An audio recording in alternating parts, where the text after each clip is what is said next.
Une bonne assemblée ce soir, spécialement parce que il y avait les états financiers de 2014. Vous avez réussi un exploit, je crois, avec le parc industriel. Vous pouvez nous en parler un peu?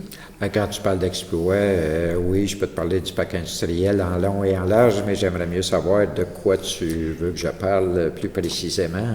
Mais il y a des terrains qui ont été vendus qui n'étaient pas vraiment planifiés. Pourquoi c'était pas planifié?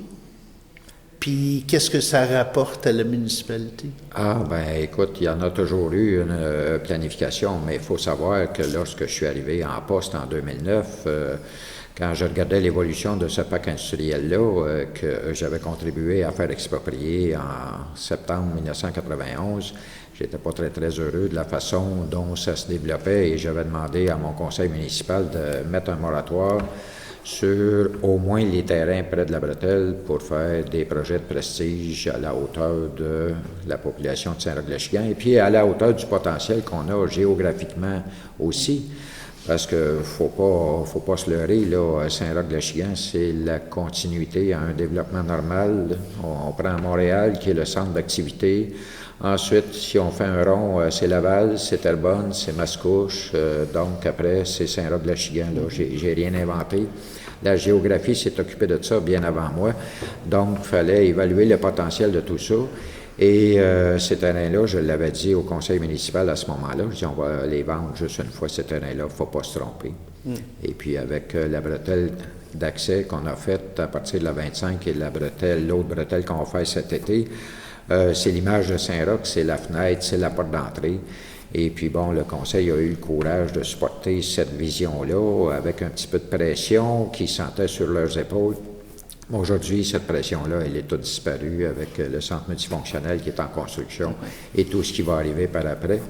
Malheureusement, on pourrait faire tellement plus dans l'économie de Montcalm si on avait les terrains disponibles, si notre schéma d'aménagement était plus avancé et les négociations avec la CPTAQ. Je pense qu'on pourrait vraiment arriver à créer ce qu'on s'est donné comme mission à la MSC depuis plusieurs années, créer de la richesse. Réduire le décrochage scolaire, réduire la criminalité. C'est la mission qu'on s'est donnée après en avoir parlé pendant une couple de décennies. Les maires de la MSC de Montcalm, mais moi aussi, on s'est donné comme mission de sortir de ça. On est tanné de parler de ça. Là. On veut parler d'autres choses pas mal mieux. Et je pense qu'on a les outils nécessaires pour y arriver. Et Saint-Roch-le-Chigan peut faire une contribution extraordinaire dans tout ça, en n'enlevant rien aux autres municipalités. Il faut le comprendre. Souvent, je dis à mes collègues, écoutez, même si Saint-Roch se développe, qu'est-ce que ça peut bien vous enlever chez nous? Puis tout le monde constate que ça n'enlève rien à personne. De toute façon, plus Saint-Roch va se développer, plus ça va s'agrandir comme territoire pour le développement aussi. Puis il y a des restrictions d'une certaine façon parce que le milieu agricole, c'est plus difficile à bouger. Fait que ceux qui vont travailler à Saint-Roch vont peut-être habiter Saint-Esprit, Sainte-Julienne, Saint-Calix. C'est déjà ça. On a tout près de 700 emplois dans notre parc industriel. Et les derniers recensements de tout ça disaient qu'il y avait 28% des travailleurs qui venaient de Saint-Roch-le-Chigan. Il y en avait 32 de ces travailleurs-là qui venaient de la MRC de Montcalm. Donc, il y a plus de monde qui vient de l'extérieur de Saint-Roch. Et la différence était comblée par des travailleurs des moulins ou d'ailleurs. Okay. Et puis, ce que ça fait dans tout ça, quand on regarde les difficultés que les gens vivent aujourd'hui, quand ils passent 2 heures le matin sur l'autoroute et 2 heures le soir, ça occasionne beaucoup de problèmes quand le papa ou la maman reviennent chez eux le soir puis qu'ils ont oublié d'acheter une pinte de lait, la chicane pogne, les petits et tout ça. Là, je pense que ça amène son lot de difficultés. C'est important de créer des emplois chez nous pour la qualité de vie de nos propres citoyens. C'est ça. C'est très différent.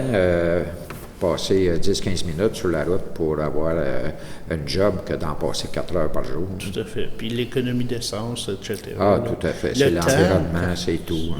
C'est plus de temps avec tes enfants. Bien, c'est ça la qualité de vie. C'est ça.